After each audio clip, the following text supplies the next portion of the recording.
నేను మీ రాజన్న కూతుర్ని,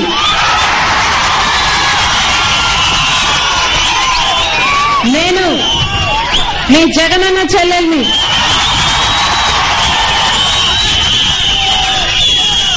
నా పేరు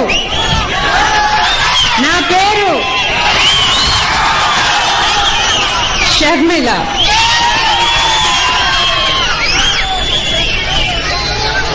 మరొకసారి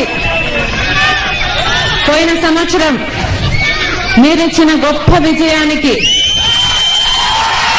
మీకు కృతజ్ఞతలు చెప్పుకోవడానికి అవకాశం వచ్చినందుకు సంతోషంగా ఉంది.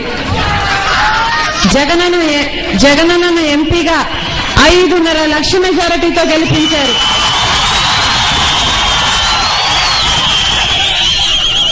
అమ్మను ఎమ్మెల్యేగా 90,000 మెజారిటీతో గెలిపించారు. మనసు పూర్తిగా కృతజ్ఞతలు తెలుపుకుంటుంది వైఎస్ఆర్ కుటుంబం.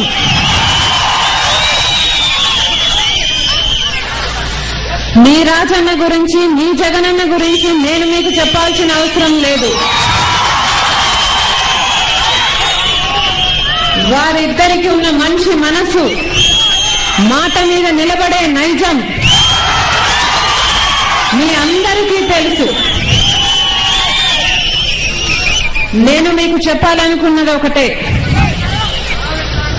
జగనన్న నాయకత్వంలో వైఎస్ఆర్ కాంగ్రెస్ పార్టీ తలపెట్టిన ఈ మరో ప్రజా ప్రస్థానానికి 2 ముఖ్య అంశాలున్నాయి. ఒకటి, ప్రభుత్వ వైఫల్యాన్ని ఎండగట్టడం ఒకటైతే, ఈ అసమర్థ ప్రభుత్వాన్ని దించేయకుండా, అవిశ్వాసం పెట్టకుండా ఈ తెలుగుదేశం పార్టీ ఎందుకు ఈ ప్రభుత్వాన్ని పోషిస్తుంది అని అడగటం.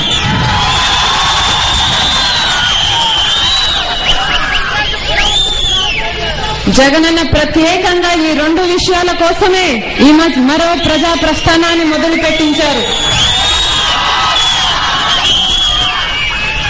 నిజానికి జగనన్న ఉంటే ఆయనే ఈ రోజు ఇక్కడ నిలబడి మీతో మాట్లాడుతూ ఉండేవారు.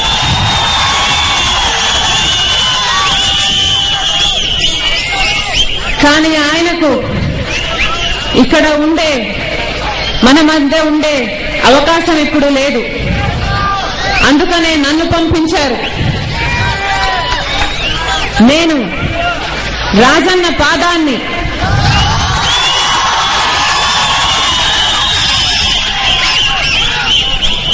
నేను జగనన్న విసిరిన బాణాన్ని,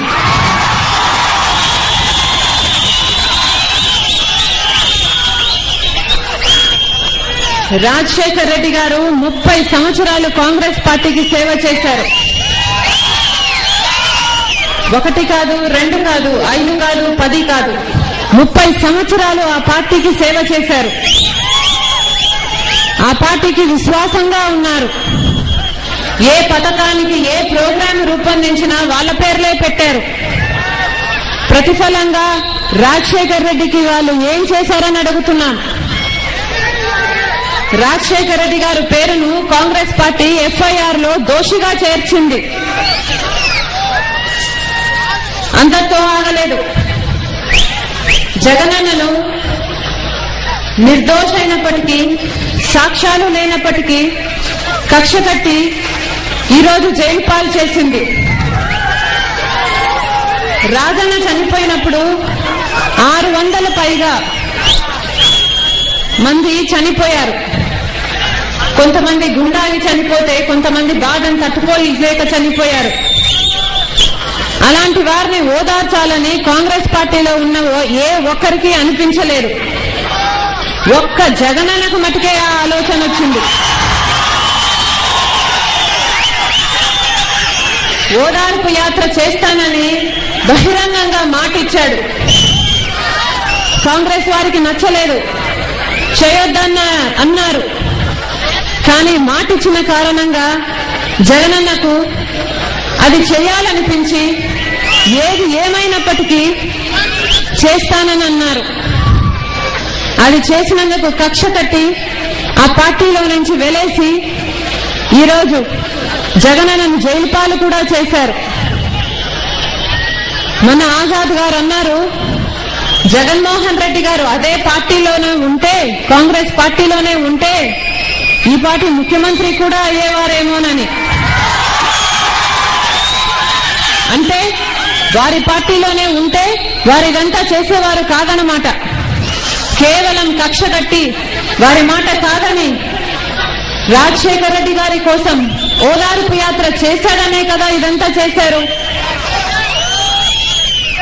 కాంగ్రెస్ టీడీపీలో కుమ్మక్కై సిబిఐని వాడుకొని ఈరోజు జగనన్నను బెయిల్ కూడా రానివ్వకుండా కటకటాలు పాలు చేశారు. రాజశేఖర రెడ్డి గారి రెక్కల కష్టం మీద అధికారంలోకి వచ్చింది ఈ కాంగ్రెస్ పార్టీ. కానీ ఆ విషయాన్ని పూర్తిగా మర్చిపోయింది.